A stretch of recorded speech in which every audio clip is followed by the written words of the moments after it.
We gather as companions on a journey to be reminded of mystery and of holy things.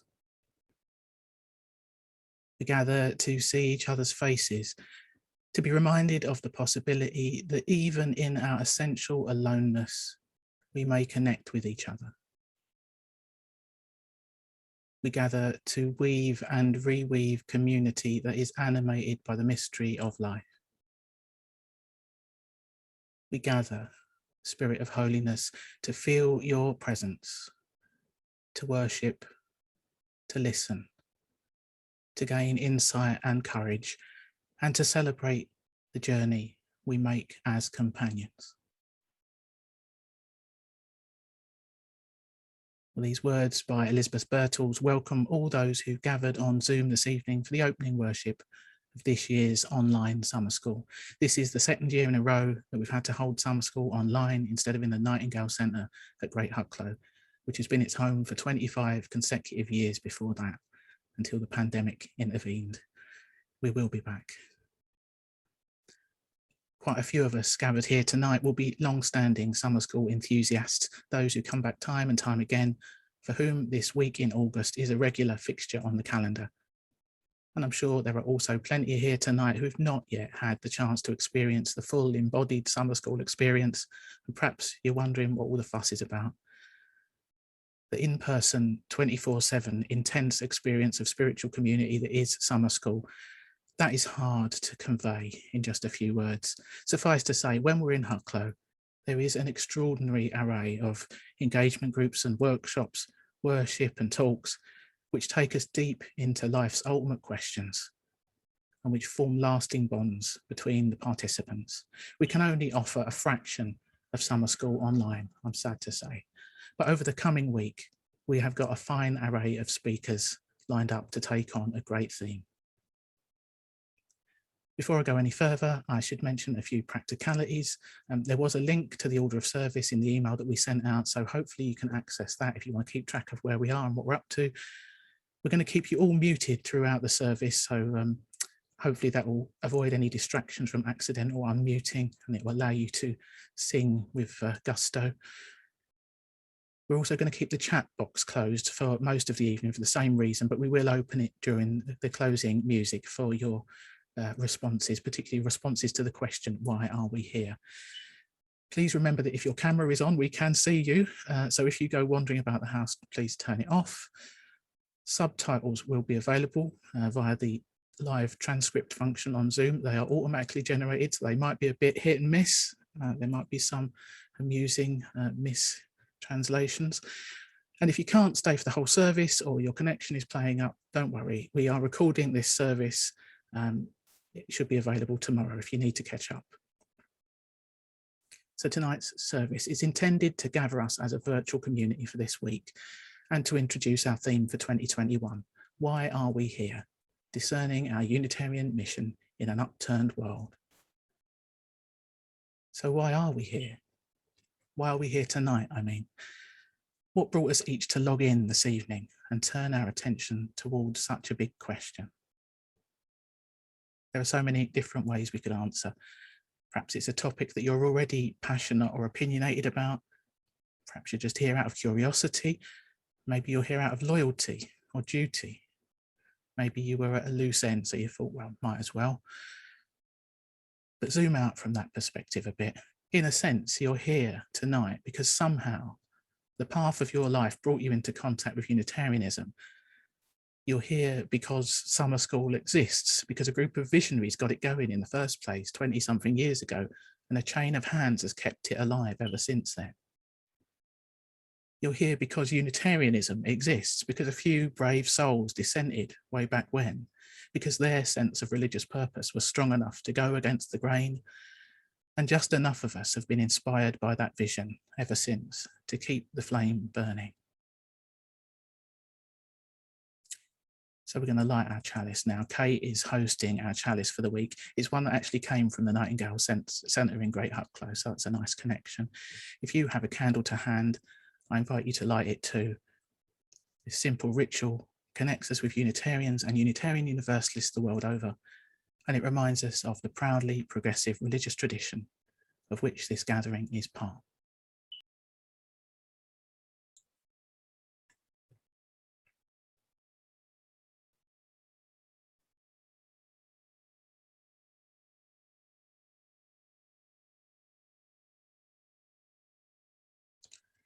By the lighting of this chalice, let us recall the nurturing light of God, which infuses, unites, and uplifts all creation.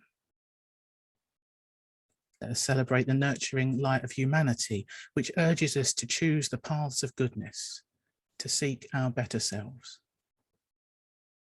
And let us celebrate the nurturing light within, which awakens deep in our being, illuminating all the possibilities of who and what we may yet become.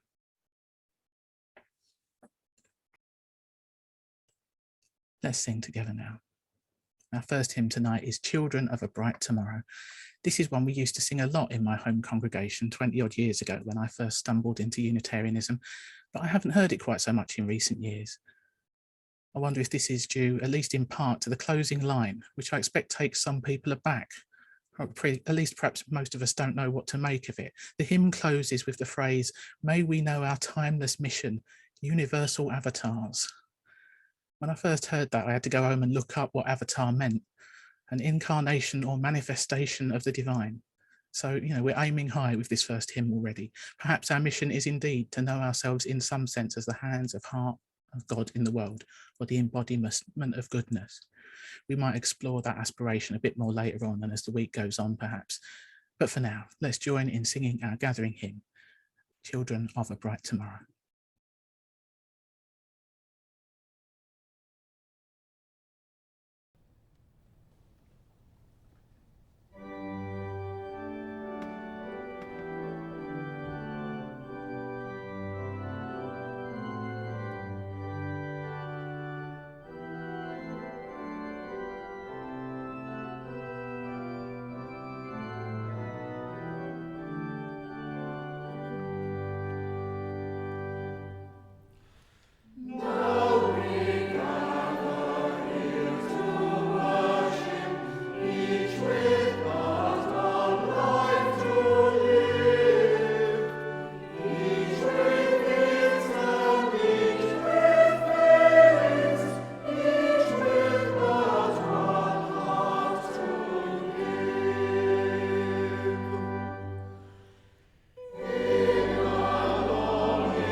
The Blessings of Community by Douglas Taylor. Alone in the world, I was beset with frustration and anger at the world around me. So much injustice and hatred, so little peace and freedom. I longed to make a difference. I struggled against powers and institutions, but my actions seemed insignificant and my words were drowned out. Then I came into community, a religious community of hope and love. Here I found support and energy, vision and power, the authority of shared witness. And together we changed the world. Alone in the world, I was beset by sorrow and hurt in my life. So much loss and emptiness, so little hope and understanding. I wept for the pain in my heart. I ached from the hardships I bore. But my tears brought little relief, and my burdens grew too heavy. Then I came into community, a religious community of hope and love. Here I found support and compassion, wisdom and grace, and the power of shared suffering. And together we made life sweeter. Alone in the world, I was beset by confusion and emptiness in my soul. So much busyness and pettiness, so little depth of connection. I shrivelled inside from want of real spiritual bonds, and my soul cried out for meaning. Then I came into community, a religious community of hope and love. Here I found support and encouragement, depth and diversity, and the power of sharing the journey. And together we saved my life. For all the varied reasons that have brought us out of loneliness and into community, we give thanks. For the blessings we each bestow on one another with our energy, compassion and prayer, we give thanks. For the blessings we become to others in need, we give thanks, and we remember that we are not alone. The Blessings of Community by Douglas Taylor.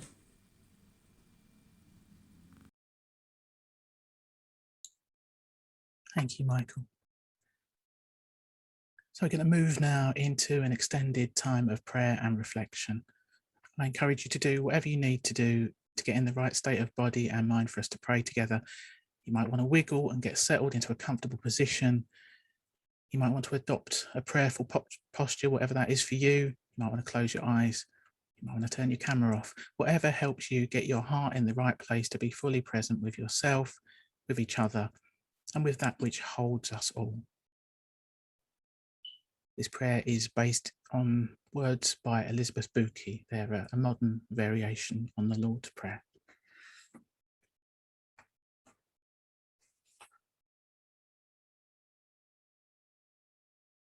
Spirit of life, God of all love, in whom we live and move and have our being. As we turn our attention to the depths of this life, the cosmic mystery and wisdom that abides in all that is, we tune into your presence within us and amongst us.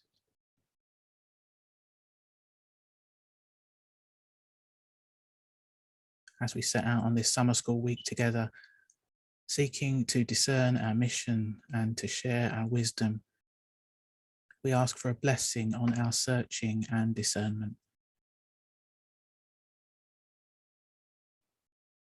Since we last gathered together a year ago, so much has happened in each of our individual lives and in the common life we share with all humanity and all those creatures for whom this precious earth is home. So let us take a moment to look back over this past year and all that it has brought us. The times of struggle and suffering in our own lives and in the life of the world.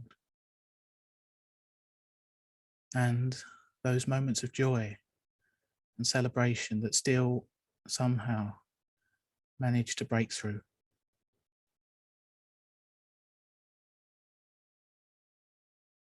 And in a few quiet moments of stillness now, let us silently bring to mind anyone we know to be in need of our prayers this evening. Those we know to be suffering through illness or injury, isolation or injustice. And let us also pray for those who care, those who act and speak out to improve the lot of those in need.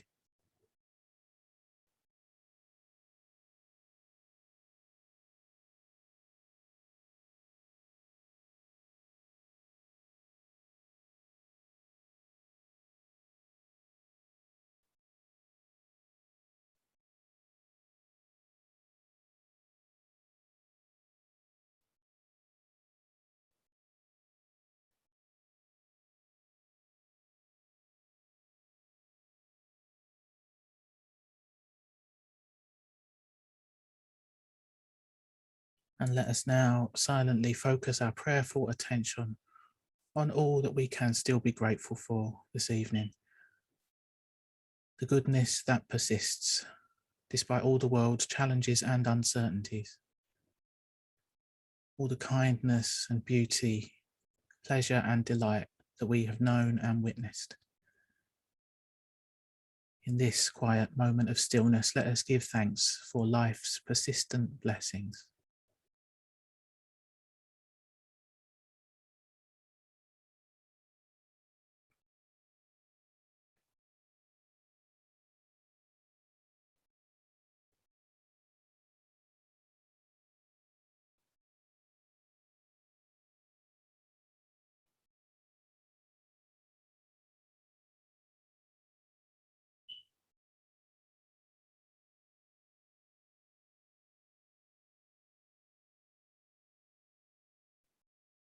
Spirit of life, God of all love, we gather in reverence and thanks for you, in honour of all that is of ultimate worth. We are grateful for the gift of another breath and for each moment of connection, beauty and truth.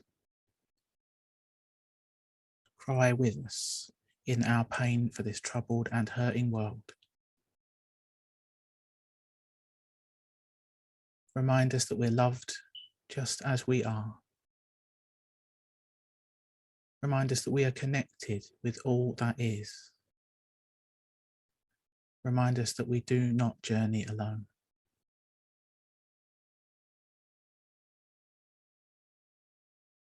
Give us what we need for today. Call us back to our promises, commitments, and values.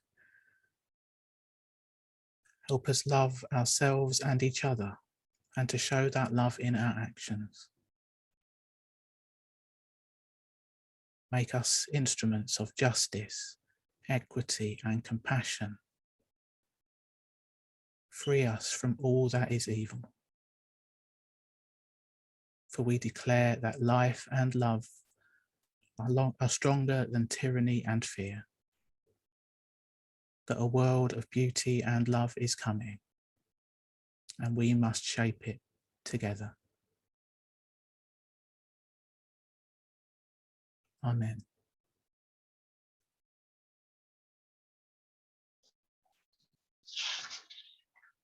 Growing a Beloved Community by Tom Owen Towle. This excerpt from Growing a Beloved Community by Unitarian Universalist minister Tom Owen Towell, opens with a quote from his ministerial colleague, John Bruins, who writes, "Blessed are you who know that the work of the Church is transformation of society, who have a vision of beloved community transcending the present, and who do not shrink from controversy, sacrifice, or change. Blessed are you indeed." Tom Owen Towell continues, "My earliest formative glimpse of the beloved community was as a theological student in 1965, when Dr. Martin Luther King Jr. summoned people of faith to Selma, Alabama, to create a righteous raucous. His nonviolence was tough-minded and strong-hearted. It resisted wrongdoing and challenged sloth. King's mission was clear. As he said, the end is reconciliation. The end is redemption. The end is the creation of the beloved community. Hundreds of Unitarian Universalist civil rights campaigners journeyed to Selma, Alabama, charged by their local churches to engage in this holy work. These stewards of justice knew that the beloved community is rarely embodied in any one place, time, or group, but ever stretches its embrace to include outsiders, strangers, the humiliated, the marginalized. Prominent Unitarian John Haynes Holmes, who was a co-founder of the American Civil Liberties Union and the NAACP, held up a vision of the beloved community in his ministry. He renamed his parish to exemplify the practical acknowledgement of religion as the spirit of love incarnate in human fellowship, and with the core of its faith, the purpose of its life as the beloved community. He described a vision that spiritual pilgrims have designated variously as the New Jerusalem, the Church Universal, the glorious Golden City, the realm of God, or the peaceable kingdom.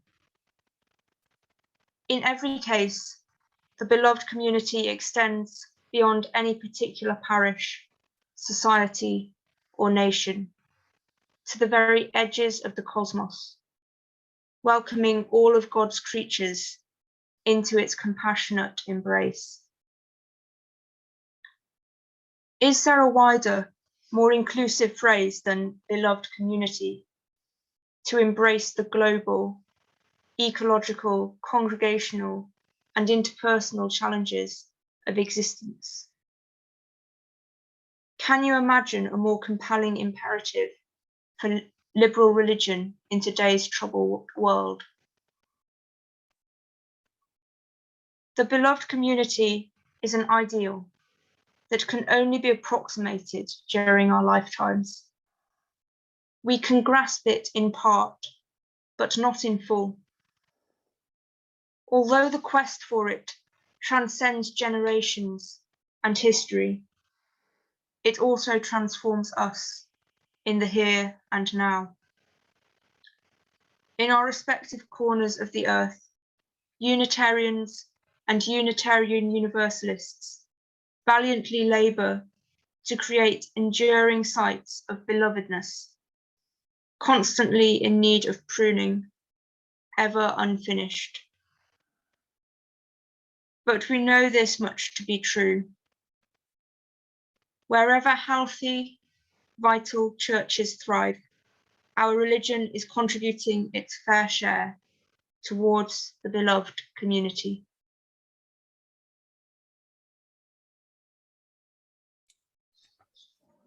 Thanks, Nicola. Let us sing together again now.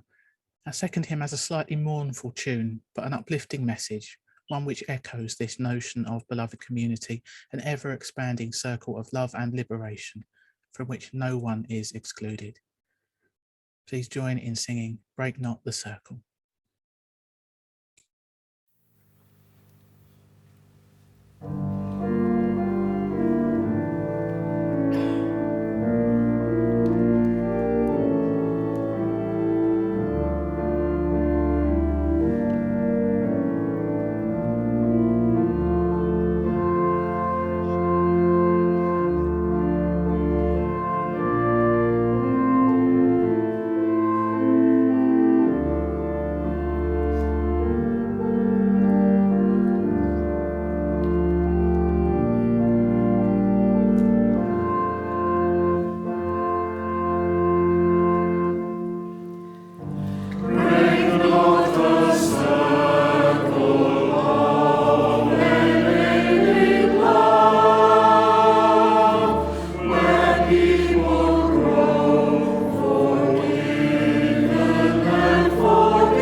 So we're moving now into a time of meditation. Once again, you might like to have a wiggle, get yourself into a comfy position. If you're upright, you might want to make sure your feet are flat on the ground to steady yourself. You might want to close your eyes again. Perhaps take a conscious breath. Scrunch your shoulders up and let them go. Slowly settle. I'm just going to offer a few words now, a few questions for you to ponder as we enter into a few minutes of shared silence. And during the silence, we'll have the chalice cam up on screen.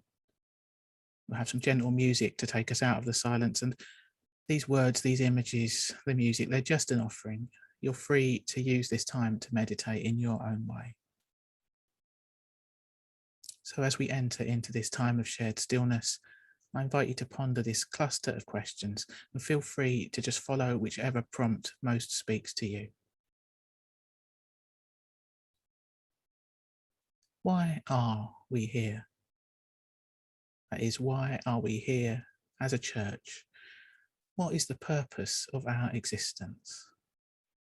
What difference should we as congregations and as fellowships be making to the world? What is our mission? What do you understand our ultimate guiding purpose to be? Why are we here? Let's take these questions into a few minutes of shared stillness.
So my job this evening is just to introduce our theme.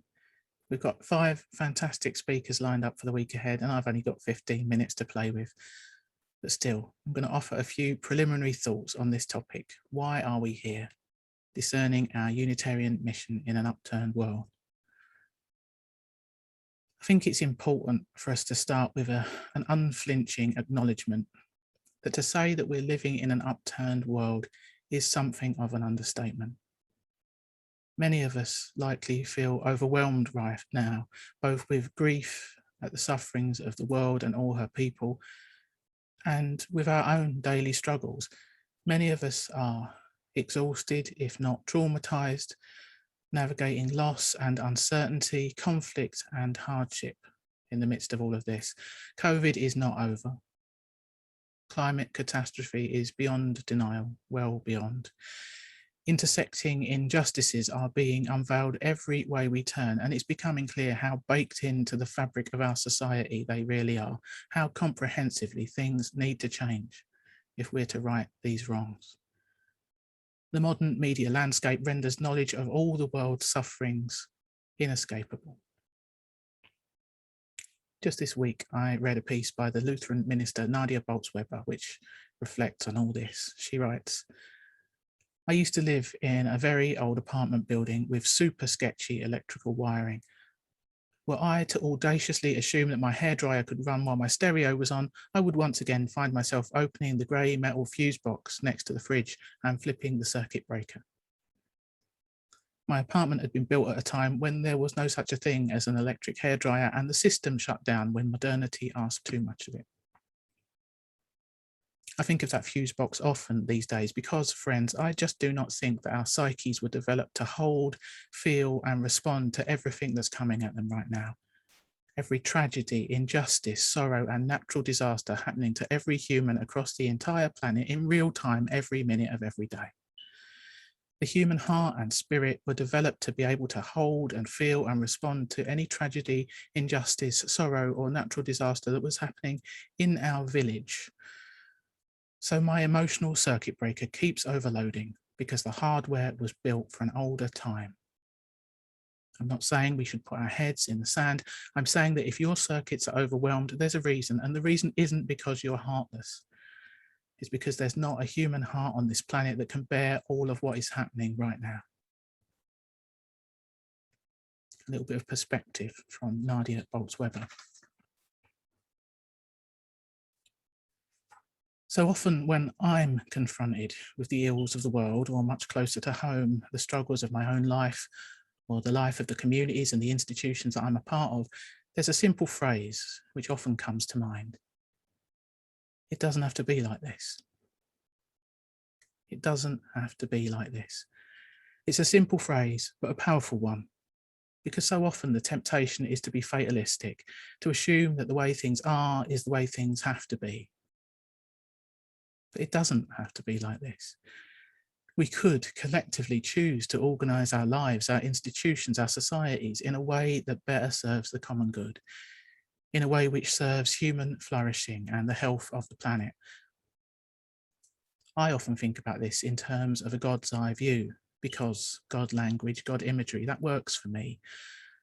I wonder about what a world shaped by God's vision of love and justice might look like, and how we might get from here to there, from where we are now to there. What might it require of us? And if God language doesn't work for you, it's an easy enough switch to think of the highest good instead. What would a world that was organised for the highest good look like? What would that require of us? So that's the context. That's the upturned world bit. Upturned both in the sense of being disrupted from what we were used to, the world we knew before through COVID and climate, and an increasing awareness of systemic injustice, and upturned in the sense of it being in many ways an inversion of how we might intuit that the world ought to be. So given that context, we can turn to the other bit of our title for the week. Why are we here? What is the particular mission of our Unitarian community in the world as it is today? What's our deep sense of purpose, our higher calling? What contribution can we make? What mission can we collectively get behind, feel a sense of ownership of, get fired up by? I realise again that language might be a barrier here. There may well be a hesitancy amongst some about embracing the idea of mission at all. Let's not get tripped up by the language, as we so often do. Let's not get distracted from what really matters here. Call it our purpose or our why, if you like, but let's own it as a sacred purpose, a holy why, because we are a religious community. Our mission, our purpose, our why, it will be rooted in our spiritual and our moral vision. So let's own that. It isn't, and it shouldn't be, just like the dry mission statement of any nondescript NGO you care to name. Let's articulate a vision which spells out what it is that we're ultimately here for. And if nothing else, it's a useful lens through which to view, through which to evaluate our choices about what we're doing and how we're doing it. If we have a clearer sense of our why, our purpose, our mission, and if we hold this ideal before us, keep it front and center in all of our decision making, whether that's personal or congregational or denominational, it will shape everything we do.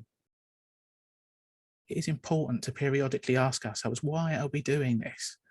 Does this particular course of action, this particular way of doing things really serve the mission, even if it's what we've always done?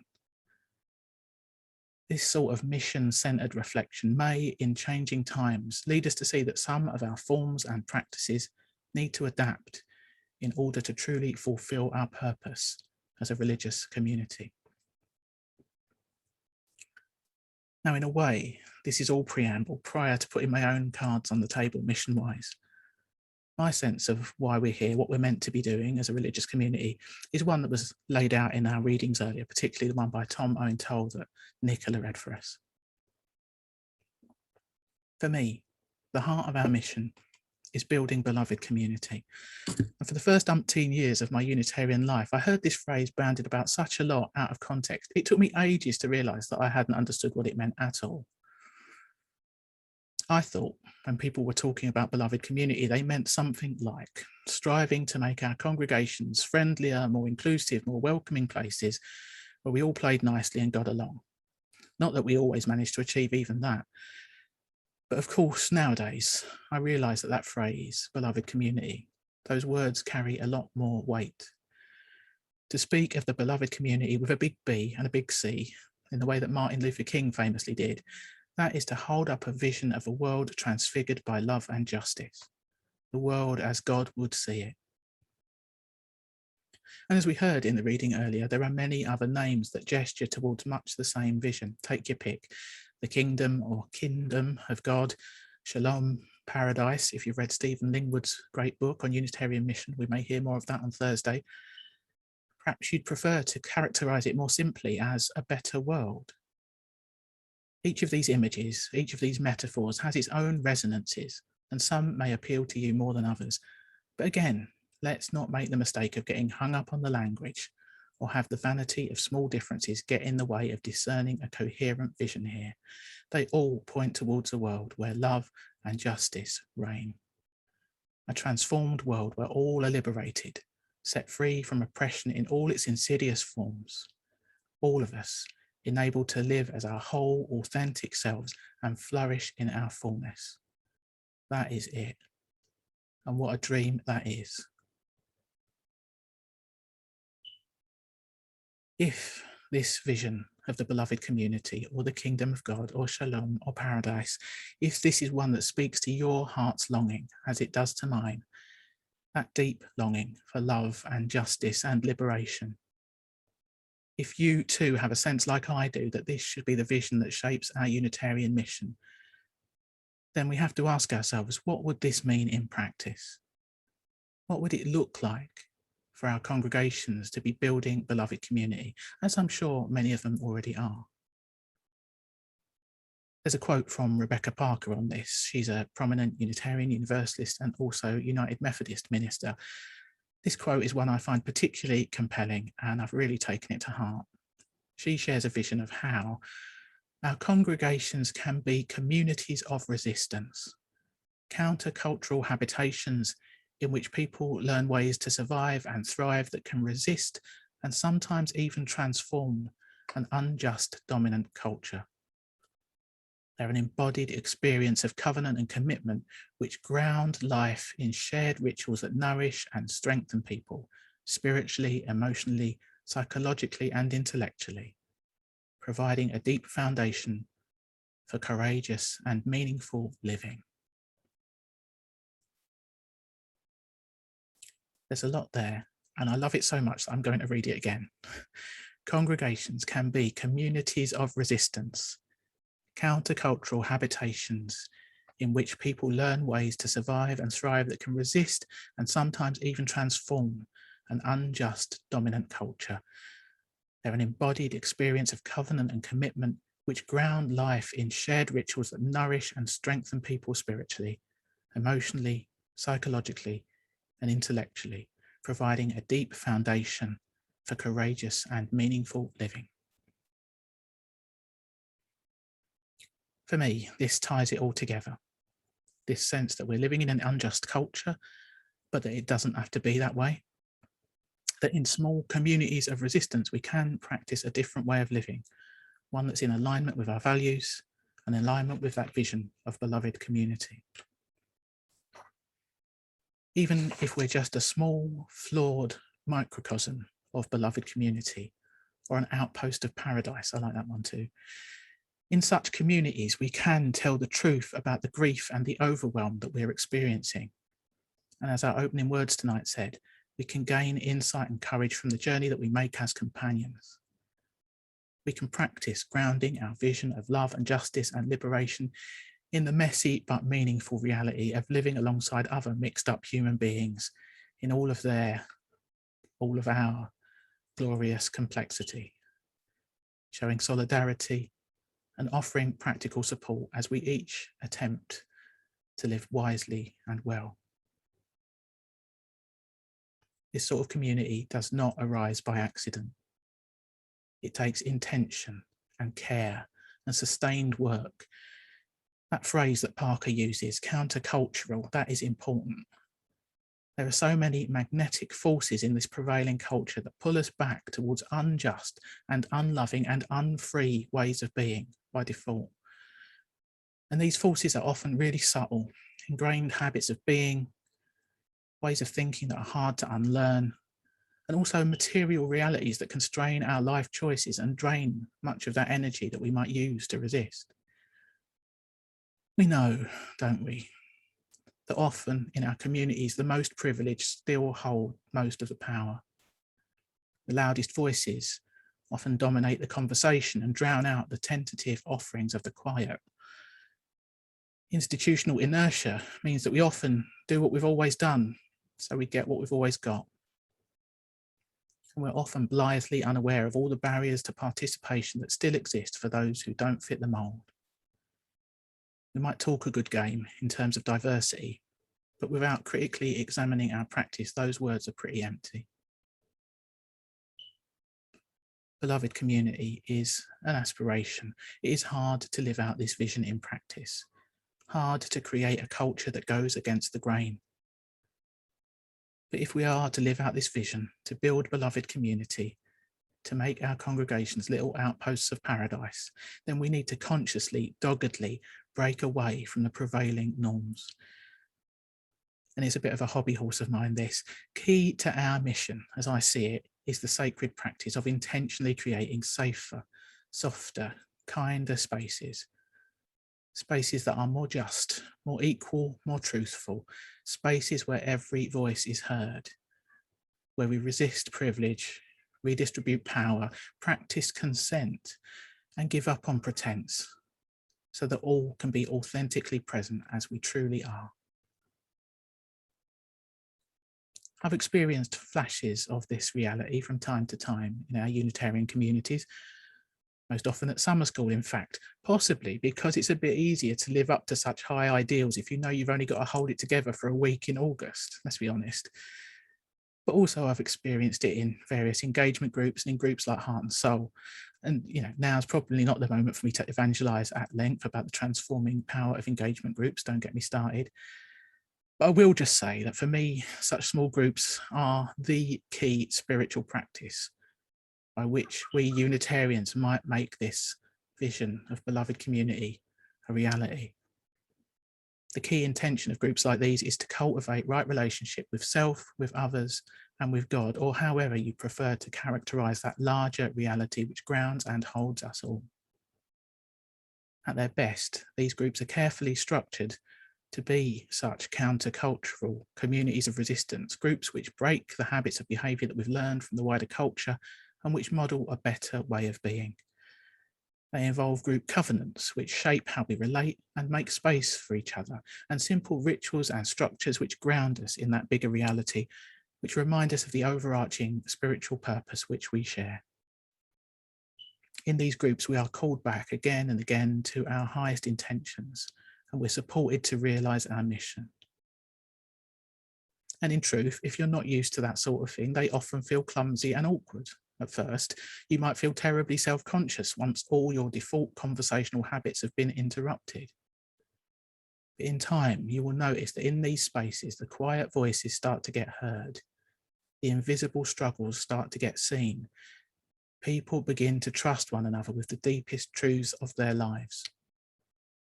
These are places where we can be our whole selves, bringing our grief and our sorrow, our hopes and our joys, our messiness and our confusion. And we can feel safe in the sharing because we know they will be held in compassion and loving kindness. We can bring our concerns about the suffering and injustice in the world and our sense of overwhelm. And perhaps we can find the strength and solidarity, sometimes the practical help and support that we need to go on. And in my experience, the quality of relationship that we develop in these sort of groups and the habits of thought and behaviour and care, they slowly ripple outwards and have a wider influence. The conscious effort towards right relationship starts to come more naturally, and the culture gradually shifts. First, the culture of the congregation, but then in humble ways, these ripples will spread beyond. And this is just one vision, one that's especially close to my heart, of how we might characterize our mission and how we might begin to build the beloved community through this sort of small group practice. And you will hear 5 more visions at greater length from our team of speakers in the week ahead. To close though, I want to offer some words that are borrowed and slightly adapted from Starhawk. Inspirational words that perhaps speak to this vision. So may they inspire us as we journey onward together. Starhawk writes, "We're all longing to go home to some place we've never been, a place half remembered and half envisioned we can only catch glimpses of from time to time. Beloved community. Somewhere there are people to whom we can speak with passion without having the words catch in our throats. Somewhere a circle of hands will open to receive us, eyes will light up as we enter, voices will celebrate with us whenever we come into our own power. Community means strength that joins our strength to do the work that needs to be done.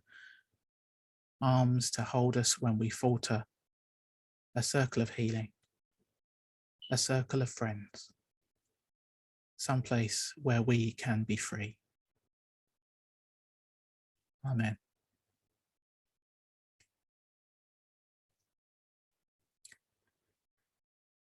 Let's sing together one last time.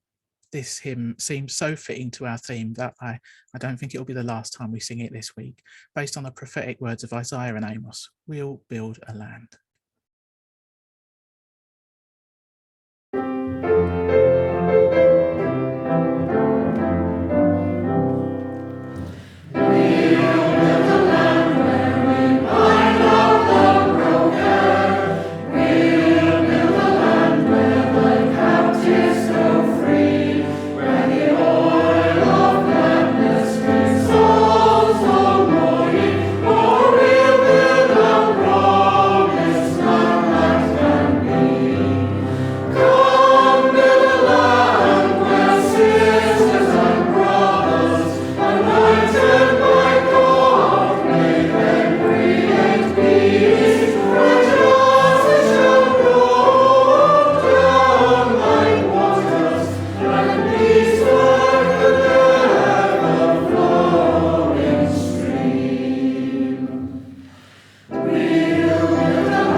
Thank you all for joining us in worship this evening. I hope you'll come back on Monday and throughout the rest of the week, and we'll have a series of fantastic speakers. As I said, Joe James, Shana Parvin Begum, Rory Castle-Jones, Stephen Lingwood and Kate Brady McKenna, each giving their much more in-depth take on the theme, I'm Just the Warm-Up Act.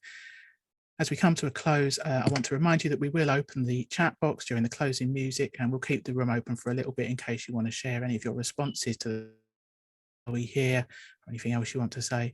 It doesn't have to be your final word on the matter, just anything you want to share of your perspective as we start this week of exploration together.